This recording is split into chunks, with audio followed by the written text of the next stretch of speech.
Segundo Samuel, capítulo 11. Um ano depois, na época em que os reis tinham o hábito de sair à guerra, Davi enviou Joabe e seus oficiais e todo Israel com a missão de eliminar de uma vez por todas os amonitas. Eles cercaram Rabá, mas dessa vez Davi permaneceu em Jerusalém. Certo dia, Davi levantou-se do seu descanso da tarde e foi passear no terraço do palácio. De onde estava, ele viu uma mulher tomando banho, e ela era muito bonita.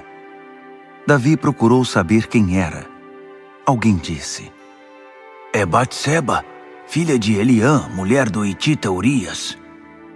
Davi ordenou que a trouxessem. Quando a mulher chegou, ele se deitou com ela. Isso aconteceu na época da purificação, depois da menstruação dela. Ela voltou para casa e, algum tempo depois, descobriu que estava grávida. Batseba mandou o seguinte recado a Davi: "Estou grávida." Davi mandou dizer a Joabe: "Traga aqui Urias, o hitita." Joabe o enviou. Quando ele chegou, Davi quis saber notícias da batalha, como estavam Joabe, as tropas e o combate. Depois disse a Urias: "Volte para casa, tome um banho relaxante e tenha uma boa noite de sono." Depois que Urias saiu do palácio, o rei designou um informante para segui-lo. Urias não voltou para casa. Naquela noite ele dormiu na entrada do palácio, no qual ficavam os criados do rei. Davi foi informado de que Urias não tinha voltado para casa. Ele perguntou ao hitita: "Você não acabou de voltar de uma longa viagem? Por que não voltou para casa?" Urias respondeu a Davi: "A arca está na tenda com os combatentes de Israel e Judá. O meu senhor Joabe e seus servos estão tendo dificuldades no campo. Como eu iria para casa comer, beber e dormir com minha mulher? Jamais poderia fazer isso." Davi respondeu: "Tudo bem, faça como quiser. Fique hoje aqui e o mandarei de volta amanhã." Urias ficou em Jerusalém o restante do dia. No dia seguinte, Davi o convidou para comer e beber com ele e fez que ele se embriagasse. Mas à noite, mais uma vez, Urias dormiu onde ficavam os criados do rei e não voltou para casa. De manhã, Davi escreveu uma carta a Joabe, a ser entregue em mãos por Urias. Na carta dizia: "Ponha Urias na linha de frente, na qual o combate é mais intenso. Depois, retroceda a tropa e deixe-o exposto, para que ele seja morto." Joabe, mantendo o cerco em torno da cidade, pôs Urias no local em que o inimigo estava atacando com maior ímpeto.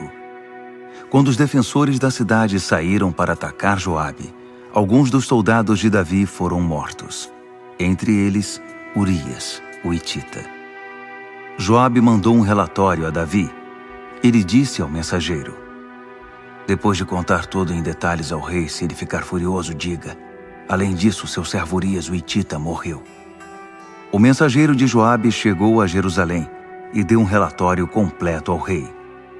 Ele disse: "O inimigo era muito mais forte do que nós. Eles avançaram contra nós em campo aberto e nós os pressionamos de volta para dentro dos muros da cidade. Mas depois eles lançaram flechas pesadas contra nós do muro da cidade e 18 soldados do rei morreram." Quando o mensageiro terminou o relato, Davi ficou furioso com Joabe e descarregou sua raiva no mensageiro. "Por que vocês chegaram tão perto da cidade? Não sabiam que poderiam ser atacados do muro? Não se lembram de como Abimeleque, filho de Jerubuzete, foi morto em Tebes? Uma mulher jogou uma pedra de moinho do alto do muro e esmagou a cabeça dele. Por que chegaram tão perto do muro?" O mensageiro de Joabe disse: "Aliás, seu servo Urias, o hitita, morreu." Então Davi disse ao mensageiro: "Entendo. Diga a Joabe, não se preocupe com isso. A guerra é assim mesmo, às vezes mata um, às vezes mata outro. Nunca se sabe quem será o próximo. Reforce o ataque contra a cidade até destruí-la. Trate de encorajar Joabe." Quando a esposa de Urias soube que o marido estava morto, chorou por ele. Depois de passado o luto, Davi mandou chamá-la para o palácio. Ela se tornou sua mulher e deu à luz um filho. Segundo Samuel, capítulo 12. Mas o Eterno não se agradou do comportamento de Davi. Por isso enviou Natã, que contou esta história ao rei. Havia 2 homens numa cidade. Um era rico e o outro pobre. O rico tinha um enorme rebanho de ovelhas e bois. O pobre apenas uma cordeirinha que tinha comprado e criado. Ela cresceu com ele e seus filhos como um membro da família. Ela comia do prato dele, bebia do seu copo e dormia em sua cama. Era como uma filha para ele. Certo dia, um viajante apareceu na casa do rico. Ele era muito avarento e, não querendo matar uma das suas ovelhas ou um dos seus bois para alimentar o visitante, pegou a cordeirinha do pobre, preparou a refeição com ela e ofereceu ao seu hóspede. Davi ficou furioso. Disse a Natã: Assim como vive o Eterno, o homem que fez isso tem de morrer e deve pagar 4 vezes o valor da cordeirinha por causa do seu crime e da sua avareza. Natã respondeu: Você é esse homem, e o Eterno, Deus de Israel, manda dizer: Eu ungi você rei sobre Israel. Eu o livrei das mãos de Saul. Dei a você casa e a filha de seu senhor e outras mulheres que podia ter em seus braços. Dei Israel e Judá a você. E como se não bastasse, daria a você muito mais. Então, por que você desprezou a palavra do Eterno, cometendo tamanho erro? Você assassinou Urias, o Hitita, e tomou a mulher dele. Pior, você o matou com a espada dos Amonitas. Agora, já que você desprezou o Eterno e tomou a mulher de Urias, o Hitita, para ser sua mulher, sua família irá conviver sempre com morte e assassinato. É o Eterno quem está dizendo: a sua desgraça virá da sua família. Tomarei as suas mulheres à sua vista e as entregarei a seu amigo, e ele se deitará com elas publicamente. Você cometeu esse ato em secreto, mas isso acontecerá diante de toda a nação. Davi confessou a Natã: De fato, pequei contra o Eterno. Natã declarou: É verdade, mas essa não é a palavra final. O Eterno perdoa você. Você não morrerá. Mas por ter ofendido o Eterno, seu filho morrerá. Depois que Natã voltou para casa, o Eterno afligiu o filho de Davi que a mulher de Urias deu à luz, e o menino ficou muito doente. Davi orou desesperadamente a Deus pelo menino. Ele jejuou, não saía do palácio e dormia no chão. Os oficiais do palácio tentavam tirá-lo do chão, mas ele não cedia nem se levantava para comer com eles. 7 dias depois, a criança morreu. Os criados ficaram com medo de dar a notícia a ele. Diziam: O que faremos agora? Enquanto a criança estava viva, ele não dava ouvido ao que dizíamos. Agora que a criança morreu, se dissermos alguma coisa, não se sabe o que ele poderá fazer. Davi percebeu que os criados estavam cochichando e imaginou que o menino tivesse morrido. Ele perguntou: O menino morreu? Eles responderam: Sim, morreu. Davi se levantou do chão, lavou o rosto, arrumou o cabelo, trocou de roupa e foi ao santuário adorar ao Eterno. Depois voltou para o palácio e pediu algo para comer. Puseram a comida diante dele e ele comeu tudo. Os criados perguntaram: O que está acontecendo com o senhor? Enquanto a criança estava viva, o senhor jejuou, chorou e ficou acordado a noite toda. Agora que o menino morreu, o senhor se levanta e come?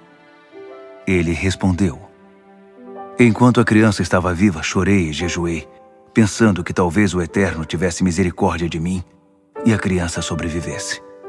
Mas agora que ela morreu, por que jejuar? Posso trazê-la de volta? Posso ir me encontrar com ela, mas ela não pode vir a mim.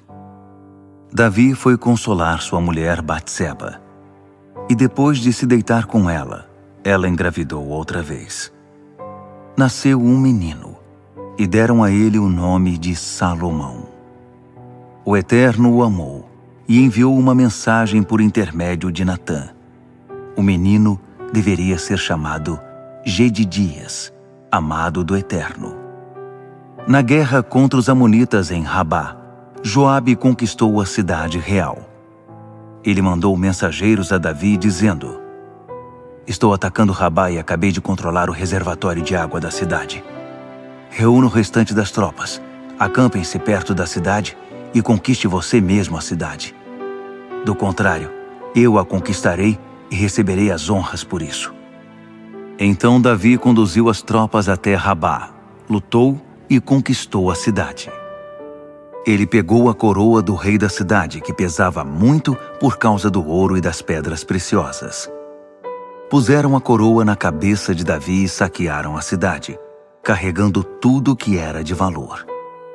Davi tirou todos os habitantes da cidade e os submeteu a trabalhos forçados com serras, picaretas e machados, e na fabricação de tijolos. Ele fez o mesmo com todas as cidades dos amonitas. Depois, voltou com todo o exército para Jerusalém. 2 Samuel. 1 Crônicas. Capítulo 20. Na primavera, quando os reis costumam sair para a guerra, Joabe comandou o exército num ataque contra os amonitas. Mas Davi dessa vez ficou em Jerusalém, enquanto Joabe cercava a cidade de Rabá e a invadia, deixando-a em ruínas. Davi tirou a coroa da cabeça do rei dos amonitas. Ela pesava 35 quilos de ouro, era enfeitada com pedras preciosas e foi posta na cabeça de Davi. Ele também se apossou de muitos bens da cidade e submeteu a população a trabalhos forçados com serras, picaretas e machados. Foi isso que aconteceu com os amonitas. Depois, Davi e seu exército voltaram para Jerusalém. Depois de um tempo, houve guerra contra os filisteus em Gézer. Na época, Sibecai, de Hussate, matou Sipai, um descendente de gigantes, e os filisteus foram subjugados. Em outro conflito contra os filisteus, Elanã, filho de Jair, matou Lame, irmão de Golias, o geteu, cuja lança era como uma lançadeira de tecelão. Depois, em outro conflito em Gate, havia um gigante que tinha 24 dedos, 6 em cada mão e em cada pé. Ele também era descendente de Rafa. Ele zombou de Israel, e Jonatas, filho de Simeia, irmão de Davi, o matou. Todos esses eram descendentes de gigantes, e foram mortos por Davi e seus soldados.